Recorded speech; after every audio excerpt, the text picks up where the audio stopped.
Bloomberg Audio Studios. Podcasts, radio, news. Earlier this year, representatives from some of the world's most powerful banking institutions met with regulators in a closed-door meeting. It was February in central Tokyo.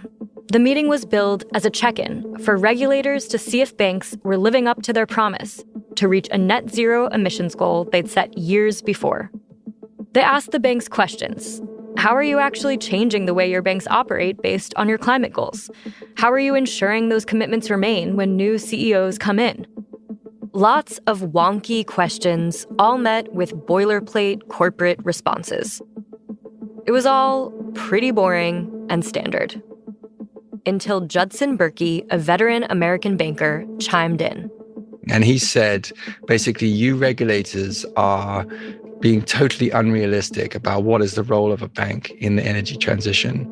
A bank could get to net zero. It could align itself with 1.5, but the only way logically that you can do that is to get rid of most of your clients, at which point it'd have no business. So, it doesn't really work at this point.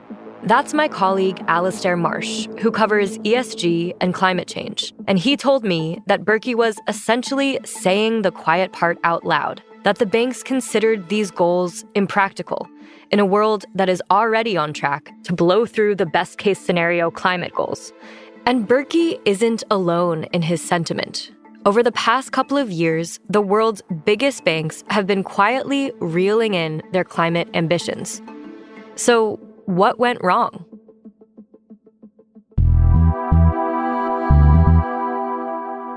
Today on the show, almost a decade after the landmark Paris Agreement, the finance world isn't holding up its end of the bargain. Were those promises just lip service? This is The Big Take from Bloomberg News.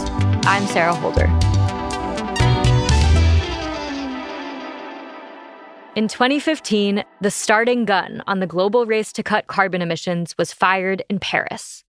The vast majority of the countries in the world agreed to limit global warming to well below 2 degrees Celsius and ideally below 1.5. This consensus is known as the Paris Agreement. It's now essentially become the kind of the North Star, the ultimate thing that we're aiming for. And so the vast majority of corporate, financial, and government sort of net zero ambitions are all around this 1.5 degrees. The Paris Agreement was a critical moment when world leaders came together and made commitments to limit warming. But reaching those goals also requires buy-in from the private sector. Alastair, what is a financial firm's role in fighting climate change? They're a critical player in fighting climate change, and they're also a big contributor to climate change. What we talk about with banks is something called financed emissions. Sure, banks light up their office buildings and fly their staff around the world, but the biggest contribution they make to climate change is through their lending and underwriting. I.e. through their financing activities. When you lend to an ExxonMobil or a Shell, when you finance a new mine or a new pipeline, the emissions that are locked in or enabled by that project, well, those are financed emissions. And that's a big contributor to global warming. And without banks providing that money, those emissions wouldn't necessarily be there. Got it. So if the banks cut off the money spigot, then maybe the oil will stop flowing too. Exactly. The money spigot is often called the money pipeline. There's the oil pipeline, there's the money pipeline. For a long time, climate activists were not really paying attention to the money pipeline and were more focused on the oil pipeline. Think ExxonMobil or Saudi Aramco. But a couple of years ago, major Western banks came under huge pressure when climate consciousness burst onto the financial stage at the COP26 summit in Glasgow. There, the banks responded by saying, okay, let's do it. We will commit to net zero. And it was a huge promise. Yes, because financial firms, and not just banks, with combined assets of 130 trillion were committed to net zero. And essentially, they said that there's enough money here. We have it. We're ready. Let's go. They sent a big signal there. This signal brought a moment of hope in 2021. Multiple groups of alliances for net zero were established. Emission reduction targets were made. the strategies were laid out. And then the banks went home, rolled up their sleeves, and did the math. Alastair, what did they find? They found that it was very easy to make a press release and put out some sort of marketing with a green bow around it, but it's very difficult to actually deliver in practice. In part, that's because lots of industries and many companies have a climate impact that's way beyond the bank's net zero goals. And one way to measure a company's predicted impact on warming is a metric called implied temperature rise. It essentially measures the alignment of a company with a temperature outcome, by which I mean the ambition of Paris is 1.5, as we discussed, and then you can calculate, is company X aligned with 1.5, or is it aligned with 3 degrees, or is it aligned with 6 degrees? And actually, if you look through a lot of companies, you'll find that, oh my gosh, the number that are aligned with 1.5 is, minuscule. And it's not just the Exxons and Shells of the world. Tons of companies that banks are entangled with, from chip makers to skincare brands, have large carbon footprints. And severing ties with all of them is easier said than done. For example, L'Oreal has an implied temperature rise of about 6 degrees. 6 degrees, that's that's the end of the world kind of thing. And then there are plenty of other companies that are not digging oil or coal out of the ground that make a large, high carbon contribution that would skew the metrics of a bank. This is a major point Judson Berkey made, the director from UBS who spoke passionately at the check-in meeting in Tokyo. He pointed out that banks simply can't align themselves with a 1.5 degree goal when the rest of the world is on course for a much higher temperature rise. And even if one bank is willing to turn away a client to get to net zero, there are always other banks that are ready to take the deal. If big banks were to pull back from the likes of an Exxon or a Shell or just some other fossil fuel producers, there are a lot of banks in India and China that have very different views on coal and oil. And then we have plenty of sovereign wealth money and from the Middle East, which obviously also has different views on oil and gas. There's always that competitive thing with banks where I don't want to lose business to my competitor. I want to keep my market share. And so they've not been very good at making this commercially viable. The world has also gone through a lot of tumult since 2021, which made banks second-guess their promises. Just a few months after the Glasgow summit, Putin's troops invaded Ukraine. That led to a massive energy crisis. The fossil fuel businesses that they had been exiting or planning to exit suddenly were much more profitable. Do you really want to stop lending or stop financing ExxonMobil or Shell when they're making bumper profits? Clearly not really. And so there's been a real recalibration of what is the role of a bank and how should it operate in this environment?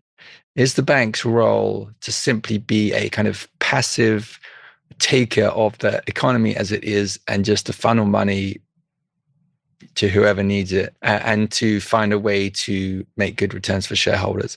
Or should they be using their weight, their influence, their capital to push something that's good for humanity? Are banks supposed to be making the world a better place? Or do they exist just to move money around? Can they realistically do both? Let's discuss after the break. It's been almost a decade since the Paris Agreement and 3 years since the COP26 summit, and the world's largest banks have been struggling to meet goals to limit emissions and prevent more harm from climate change. To be clear, no bank has dropped out of their COP26 agreement so far. On paper, everybody says that they remain committed to net zero goals. But my colleague Alastair says banks have been quiet quitting their commitments. There is definitely plenty of signs of walking it back, being more lenient with the types of dirty businesses that you finance. And just think about it. The emissions in the real world have not gone down since banks made these commitments. In fact, they've gone up. And they continue to finance fossil fuel companies, and those dirty clients have not decarbonized hardly at all. In February, around the same time those banks and regulators met in Tokyo to review their climate strategies, A string of financial heavyweights, including JP Morgan Asset Management, Pacific Investment, and State Street Global Advisors, withdrew from Climate Action 100+, the world's largest investor group formed to fight global warming. All of this raises a broader question. How much can we really expect from banks when it comes to curbing the climate crisis? Yeah, I mean, it seems like banks are saying, birds fly, fish swim, banks need to make money. We can't help it. It's just in our nature. Is that how you're reading this all? Yeah, bank's going to bank. That's basically what it is. Now, let's be honest, this was never going to be easy. And I think that the statements in Glasgow were naive and they were kind of illusory, really. They gave the impression marketing. Yeah, there was a lot of marketing, and there was the idea that, hey, we're going to do this, we're going to tackle it. We got this, guys. That wasn't true at all. And that's partly because, banks, they don't control everything. We need governments to do a lot of things too. And we're seeing some of those governments downgrading their own ambitions around climate change. So banks can do a lot, but without the sort of supportive policies, without the regulatory environments, there's only so much banks can do. Still, banks command enormous amounts of capital, meaning they're in some ways uniquely positioned to take this huge, expensive task on. Well, the energy transition, the sort of price tag is like $100 trillion, give or take. It might be a bit more, it might be a bit less, but some, huge sum of money like that. And most of that will need to come from private capital, i.e. from banks and investors. Governments do need to cough up, they do need to contribute, but they don't have the resources of the big banks. And the private sector broadly needs to lead the financing of the transition. That's kind of just how it has to happen. The new message from banks is not that we've abandoned net zero. It's not that we've given up on our climate goals, but that we're only willing to finance transition if it makes economic, financial sense. I.e., if we can make returns from it, we'll do it. But if not, we won't. Remember, we're bankers, we're not philanthropists. Alastair, what would happen if the finance sector doesn't act? There's this great quote from Antonio Guterres, the head of the UN, who says, we need to do everything everywhere all at once. And everyone needs to do everything everywhere all at once if we're to have any chance of limiting warming from catastrophic heights. That's not up to the banks to fix that. Of course not. But banks can play a big role. So if they are continuing to finance dirty projects, or they're not pushing companies to think about how and make a plan for how they will decarbonize, then that's an opportunity missed, and we will all pay the price for that.